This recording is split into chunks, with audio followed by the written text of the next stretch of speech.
Hey everyone, thank you so much for your messages and ideas and all kinds of other stuff that you send me.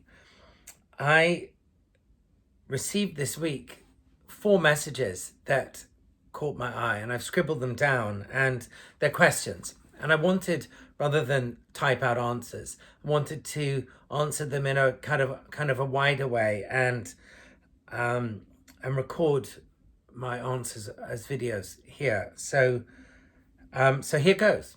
The first one is, what is zigzag think? Okay, so I'm writing a book called Zigzag Think, and it's a theme that I mentioned first publicly 4 years ago when I gave a talk at Boeing Corporation in Seattle to the big leadership at Boeing. And if you want to see it, if you Google or look on YouTube, you type in my name and the word Boeing, it'll come up. The way I see it, the Occidental world, the West, has become more and more preoccupied with speciality and with learning in a really linear way and doing anything in a really linear way. It's something that does not come naturally to me, which is why I was a total failure at school, although I'm really, really dyslexic, which didn't help either. But this sort of linearness is something that I've never experienced in other parts of the world, in Africa or Latin America, or my time and journeys in Asia, where I find that societies are geared to learn and progress in a much more intrinsic, much more organic way. They don't start at A and move all the way to Z. They don't even move to Z and go backwards all the way to A. They'll dive in the middle somewhere, and they'll try and work out problems and solutions from an inside out kind of a way. And I am obsessed with this. And why am I obsessed with it? Because I believe, and I believe I'm right on this, it's not just me saying it, that kids and society has always been programmed to learn in a zigzag way. It's only such a new idea, to put kids in a classroom in front, staring at a blackboard where a teacher is dominating them and telling them to think in a particular way and start at the beginning of a book and make your way back to the end. That's not how society works. That's not how indigenous peoples work. That's not how our ancestors worked or were programmed. So zigzag think is relearning. It's reprogramming, recalibrating to be how we're supposed to be. And that means not being this linear kind of automaton, but being something much more organic and getting the most out of, the real default setting that's inside us all. Next question. What were the best and worst times in my school life? Thank you for that one. The worst times were most of my school life. As I said, I was really dyslexic, and I didn't know that. Everyone just thought I was stupid and I couldn't keep up. I couldn't read very well. My handwriting was indescribably bad, and I was clumsy. And even in sport, I couldn't catch the ball or whatever. Everybody else was just breezing through effortlessly. And I would zone out. And because I zoned out, my imagination developed. And I zoned out because people were horrid to me because I couldn't keep up. And I was scruffy and messy and I didn't understand anything. Just didn't understand it. And I can say that now. But as a kid, I couldn't. I had to lie and pretend. Yeah, they'd always look at me in class at prep school and say, Shah, do you understand? And I'd go like, yeah, yes, sir, I do. And of course I didn't. I never had a clue what was going on, really. So most of the worst stuff in my school life was most of it. There were one or two glimpses of wonder. And when I was at prep school, this awful, truly awful Victorian monstrosity of a school, which I think is a bit better now, I hope. It's called Rose Hill Preparatory School, and it's in Tunbridge Wells in Kent.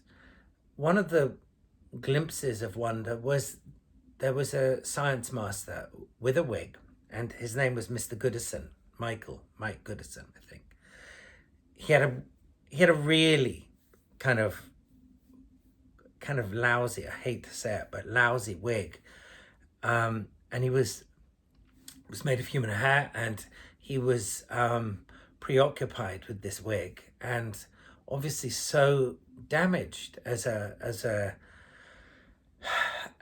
someone without with hair loss, someone with profound hair loss, that he would always, this was the thing that you'd never talk about, the wig. But Mr. Goodison took such kindness, took to me with such kindness. And it's something that I've never forgotten. Maybe because I was a complete mess and not as, graceful as everybody else, just like he was a complete mess and not as graceful as everybody else. He was extremely kind to me, and he used to let me do my favorite experiment almost all the time, which was mixing potassium permanganate and glycerine together to make little mini volcanoes. Something I loved doing. Next question. Who was my favorite person during my childhood at Langton House outside my family? Gosh, that's such a good question. Thank you for it. I think the person who comes to my mind, and he was exceptional, extraordinary, magical, kind, and unlike anyone else I've ever met, was a carpenter called Greville Hyatt. He was the blurred line between fact and fantasy, blurred a little bit more on the fantasy side. He was a carpenter, as I said, but he was a storyteller as well. And everything he ever did or made or said was part of a story. And he lived in the old village school at the end of the property at Langton House, which had come with the house. And he was often quite inebriated, and he had a big beard, and he'd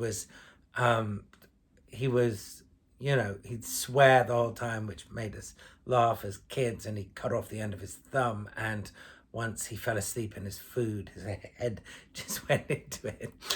But he used to encourage me to make things, and while I made things out of wood, banging with nails and having fun, he'd tell me stories, and I've never forgotten him.